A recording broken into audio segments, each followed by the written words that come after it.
Good morning. Quite naturally, it was a great morning. It's been a good weekend for us.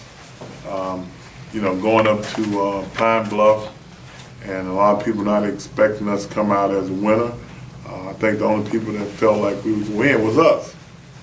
All week long we talked about not making mistakes, which we still made a lot of mistakes. 5 turnovers and come out with a win was a big plus for us. I think character-wise, especially defensively, showed a lot of character down the stretch, because I think the offense put them in a tough position about 4 or 5 times with the turnover early in the third quarter, and we was able to overcome that. And the last drive they had in the fourth quarter, they played the way they had played the whole game. So my hat off to them. And after spotting them 14 points early in the ball game, the offense showed a lot of character also in the first half. And Damon Jefferson, somebody other than Super Mario, made some plays, and that's what we've been looking for all year, for somebody else to step up. And Damien did a great job of making some plays out there, catching the ball from Frank and making people miss. So with that said, to get out of Pine Bluff with a win was a big plus for this team. Talked about focusing and not worrying about distractions this week with the suspensions. Did you guys do anything differently to kind of try to sharpen their focus and to insulate them at all? Well, after the commissioner decided to do what they was going to do, we basically told the team that it didn't matter what happened, we still had to play a football game. And the most important thing is to go up and play the way that we would like you to play, and hopefully get out of there with a win. And we put that behind us and realized that nothing we can do with the decision that was made. But we just had to go up and play anyway. If they had not had to fight, we still would have had to play them. So it really didn't matter. Talk about Jackson State, a team that's been focused. Of course, they have something to play for, put a notch on their belt, knocking you guys off. Well, first of all, I think we all got to give Jackson State and some credit. I think at this point, they probably playing the best football in the conference. And one thing they have going for them that we don't have, but eventually we'll have, is they got a veteran quarterback who's played well. He's an All-American. They got a lot of people back. I know when Coach Cumbergy went in there, he went heavy at JC. So they got some mature players, and they making plays. I think that's the difference here. But at the same time, I still think it's going to boil down to how you play. And if we go in with the same mindset, we just have to let the chips fall where they may. We play hard and don't make mistakes. We certainly can't turn the ball over 5 times come Saturday and expect to stay in the ball game with Jackson. Did that make a mark for y'all, Doug, beating them up there? Like you said, few people gave y'all probably a chance to win. Did that kind of send a little message there? Well, whatever message was sent, but I think from administrative standpoint and the coaching staff and all other schools in this conference, except for the 2 schools that I think benefit from the decision that was made, nobody else was included in decision making. And that was my only thing. But we try to keep it away from the players, and I think we did a good job of doing that.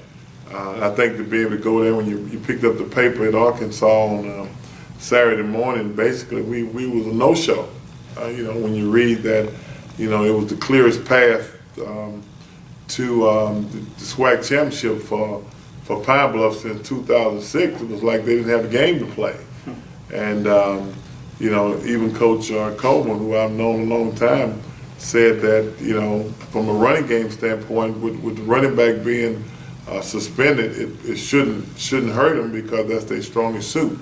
And those kind of things that give you incentive, they call them bulletin board type of stuff. And I certainly think it helped, because before we took the field on Saturday, I certainly read the newspaper to them to let them know what some of the people thought of them. We talked about UAPB being in a different situation. Jackson's in a different situation, not being eligible to go. And when I talked to one of the receivers Saturday, he said they wanted to kind of make a statement. Is this a dangerous team simply because they don't necessarily have something to play for, in the sense that they can go to Birmingham? I think they're a dangerous team regardless. Last year they was a good team. This year they're a good team, and I can understand the young man saying that we want to prove that we still the best team in this conference, even though we don't have a chance to win it. And that's rightfully so. That's how they should feel, and I'm sure that's a trickle down effect, not only from him, but I think it starts at the top and trickle down as to show that we are the cream of the SWAC, and that's only a natural feeling, I think, among all of them. What does their quarterback bring to their offense, Doug, and just what you have to be concerned with him? Instincts, buddy. This game is a game of instincts, and you got a kid that has a lot of talent, but he knows how to move around the pocket. He can run. I think he had about 56 yards and scored 2 TDs. And if you watch the tape on us over the last few weeks, quarterbacks really had hurt us scrambling and getting out of the pocket. So he knows what he brings to the table, and plus he got some guys some playmakers. He can throw the ball up. I've seen some tape where he just throwing the ball up and the receiver's gone up and make a play. And I think every team needs guys like that, and they certainly have some guys like that. You see anybody other than Jefferson wanting to take that baton and to be a playmaker outside of Mario and maybe Dorrance? Well, after 8 games, it's hard to see it. We do know we still have Mario, and now hopefully Jefferson comes in will stay where it is. And other than that, nobody just really taking the bull by the horn and saying, give me the football. No more than Dorrance at running back, but he laid it on the ground 2 times, and even from the 3rd time was able to recover it. And when that happens, you don't know what's going through a young man's mind, and those type of things you can't do. Last week you said something about the defense. You don't feel like they're playing like they should be. Do you feel like, they've learned something from this past week going to Pine Bluff and winning that game?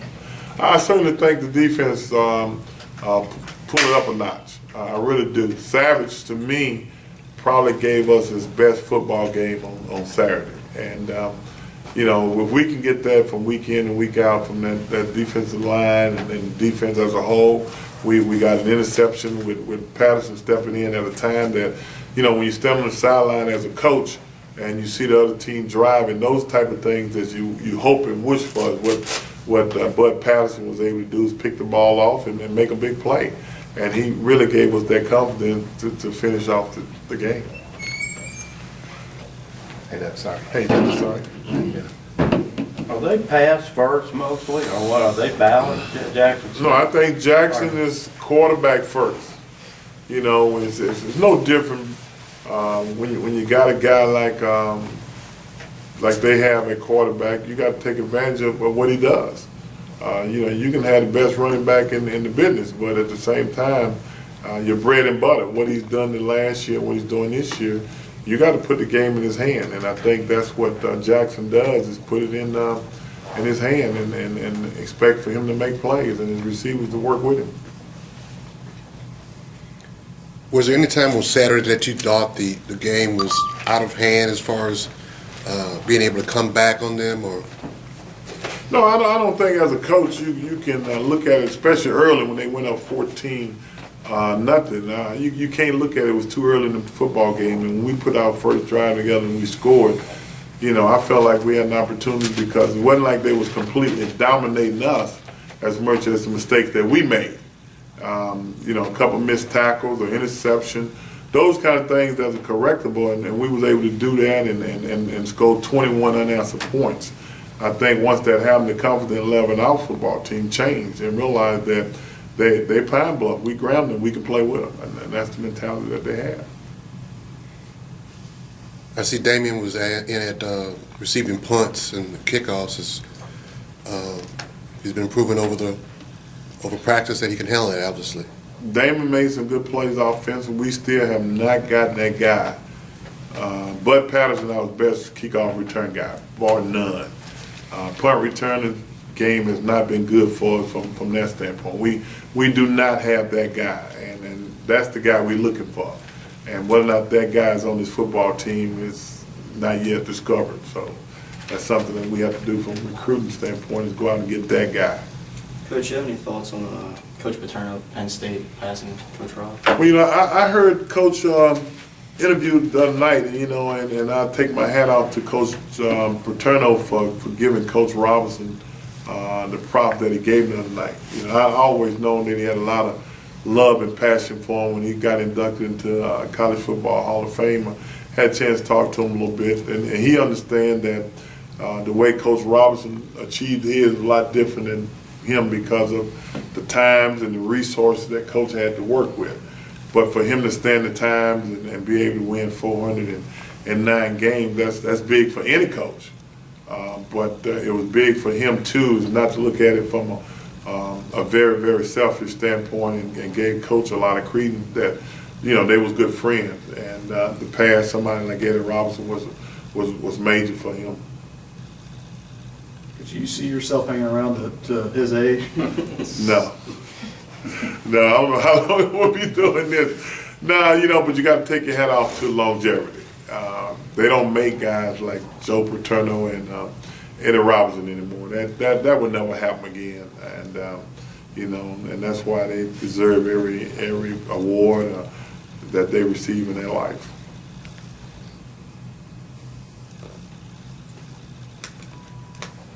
Can you speak a little bit on Jackson State's defense? I know we talk about the offense, but what about their defense? No, I'd rather not wait till we look at it a little further before I get into that. That's something that I think as coaches you kind of keep that to yourself. We already know what the offense does. We know who's the main catalyst. So we're going to look at it from that standpoint and try to find a way to slow them down. And I don't know how we're going to do that, but that's our job.